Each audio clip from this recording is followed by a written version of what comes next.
Hello everyone, welcome back to my channel. আমার Durga Puja mini blog সিরিজে তোমাদের অনেক স্বাগত। আজকে সারাদিন অষ্টমীটা কিন্তু এভাবে বৃষ্টিতেই কেটে গেল। তো রাত্রেবেলা থেকে তোমাদেরকে দেখাচ্ছি আজকের অষ্টমীর রাতটা কিন্তু আমাদের শুরু হয়েছিল রিমির বার্থডে সেলিব্রেশন করা থেকে। সেলিব্রেশন হয়ে যাওয়ার পর আমরা আবার সোজা চলে যাই ঠাকুর দেখতে। আশেপাশের কয়েকটা সুন্দর সুন্দর ঠাকুর দেখে ডিনারের জন্য আমরা আবার চলে গিয়েছিলাম গোল্ডেন রিট্রিট। অষ্টমীর রাতটা সেখানেই কিন্তু আমাদের বুকিং নেওয়া ছিল।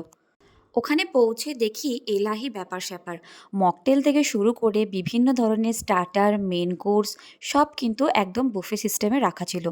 সব ফার্স্ট আমরা নিয়ে নিয়েছিলাম এখানকার ফেমাস পাপড়ি চাট, যেটা সত্যি কথা বলতে জাস্ট অসাধারণ ছিল খেতে। আর তারপর স্টলে থাকা সমস্ত স্টার্টার এক এক করে নিয়ে নিয়েছিলাম। খাবারের কোয়ালিটি কিন্তু সারা বছর যেমন থাকে ঠিক সেরকমই নো ডাউট দারুণ ছিল। এমন না যে পুজো বলে কোয়ালিটি কমে গিয়েছে। আরও অনেক কিছু আমরা ট্রাই করেছিলাম, সব ক্যাপচার করলে ভিডিওটা অনেক লম্বা হয়ে যেত। তাই জন্য যতটা পেরেছি তোমাদের সাথে শেয়ার করেছি। ভিডিওটা তোমাদের কেমন লাগলো আমাকে অবশ্যই জানিও। দেখা হবে পরের ভিডিওতে। Bye bye.